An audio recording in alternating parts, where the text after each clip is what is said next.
My name is Elena Maffioletti. I am 26 years old and I am from Chile, South America.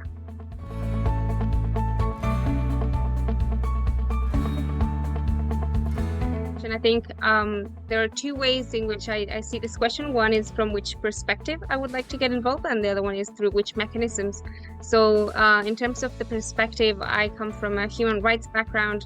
So I think a human rights perspective to data governance is really important, and that's the way that I would like to make an impact and the way that I would approach the subject of data governance, not only in how do we protect our personal data, for example, and how do we ensure that our rights are being respected as users, but also how can data governance help respect, protect, and promote human rights, and what role do we from the human rights sector bring to data governance so that we can actually advance in our work protecting human rights and human rights defenders across the region in South America, but also around the world. And in that sense, I think that we go to the second part of our question, which is through which mechanisms and where do we actually want to make an impact. And in that sense, I think because the different contexts across the world are very diverse and we face different challenges in terms of data gaps, access, transparency, etc. I think I would really like to get involved in data governance in Latin America, in the region.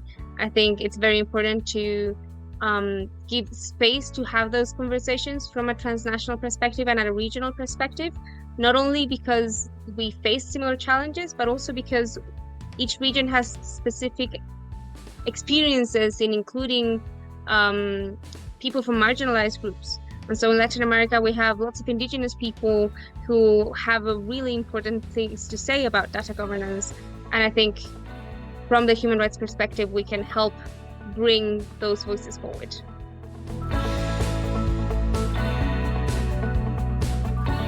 I think it's funny, normally we see some sort of the same recommendations come and go again, and it's about co-empowerment and co-creating different spaces and participatory processes. And I think normally I like to go a bit more specific in that, because I think it's very important to bring those words forward and to make space for people from marginalized groups, people who have not had their voices heard before. But I don't think it's enough to hold people and to bring people to the table, especially young people. We often say, bring young people to the table. Okay, but when we're talking about data governance and making decisions, it's not just enough to have a seat at the table. You also have to have a microphone. You have to have a vote. And so the issue here, I think, is not just ensuring that in our process we have enough people, but how do we ensure that they are actually have a vote and have weight in what they're saying. And so I think that's very difficult to do in decision-making processes that have often been done from the perspective of the person who has the most experience, has a more nuanced understanding of what we're talking about. And so what I would like to see and what I would recommend is to actually bring processes and for policymakers to give a vote to those who are participating actively in having a say in these matters. How do you do that? You compromise.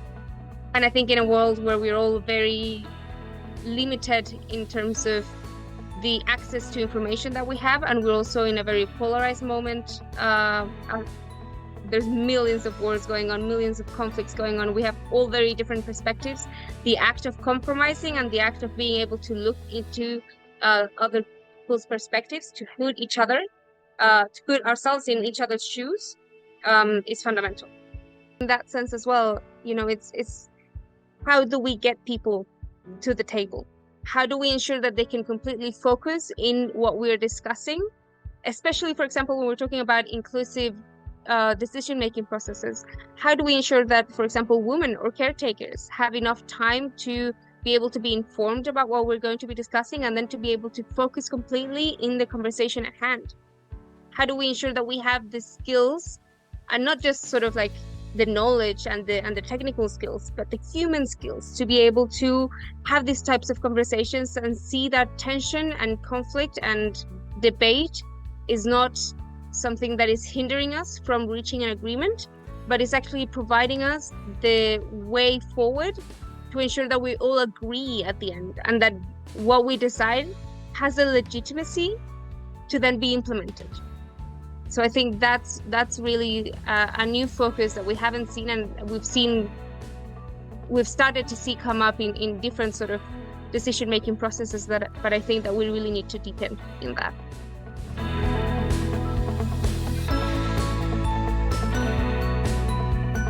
I think I was brought up in school at a time where we really didn't have a lot of, computers were just starting to come around. You only had one computer in the house if you were lucky, and so we had a class that was called computer skills, and so we learned how to turn on the computer, how did you open a Word, how did you search something on the internet, how did you create a Word document, how did you work with Excel. So it's very much technical skills, practical skills in how to use the new technology that was coming in at the time. But it's been, technological advances have come a long way from that, and the data that we now have access to and the data collection processes that we see through the use of internet, through our smartphones, through the different appliances that we have, even around the house, those advances are incredible. And so I think what I would really like to see, and maybe there's two ways to that. What I would have really liked to see in my own schooling process, because it would have been really useful, would have been to sort of have a compendium of the different things that are coming on and the different technological advances that we're seeing, just so you can sort of feel like you're up to speed, because I feel like we often feel that we're catching up and we don't really understand everything that's going on.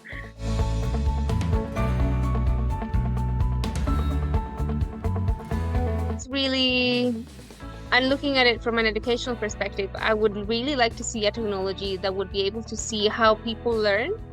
For example, I'm a very visual person, so I like to visualize a lot. And so that's also something that I would have liked to learn more at school. Now I understand a lot more about data collection, data analysis, data governance, but how do you visualize it, and what's the role in that? But also, there are people who learn visually, there are people who learn by listening, there are people who learn just by writing it down. So how do we, if we could have a technology that could be able to give you your strengths and your weaknesses in learning, and through that you're able to work through your skills so that you have a more nuanced understanding of how you learn, that would be sort of a great way to enhance educational experiences across the world, I think.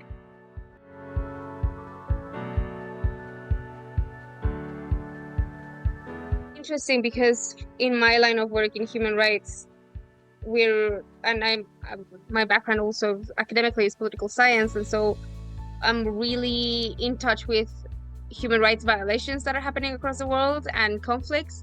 And as we saw it with Ukraine and Russia, we've seen it now with Gaza and Israel. We've seen it sort of across the world now.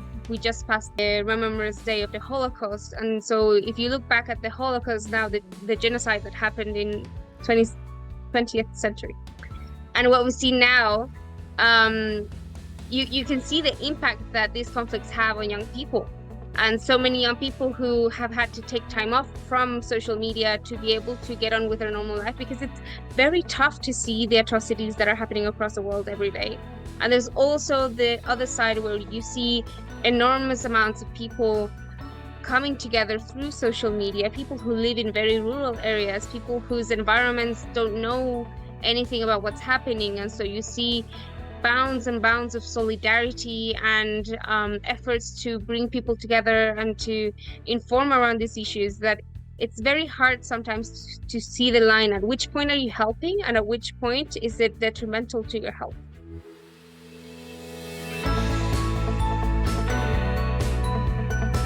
In teaching us and giving and training people in being able to filter the different stimuli that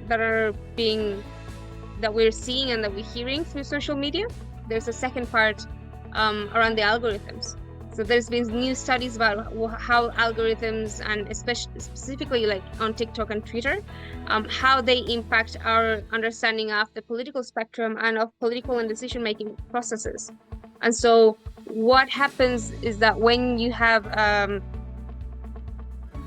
algorithm that makes sure that you only see what is being most popular and what is bringing more controversy, you create polarized political spectrums.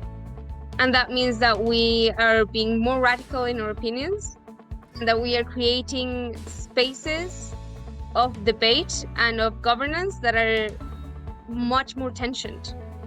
And so I would also like to be able to look at these processes and find a way to ensure that we're not just highlighting the most radicalized opinions, but we're able to bring that cohesively to understand that these are spectrums, but that we're all at the end living in a society where we need to make choices, and just as we need it for data governance, we need it for all types of governance. We need to reach consensus.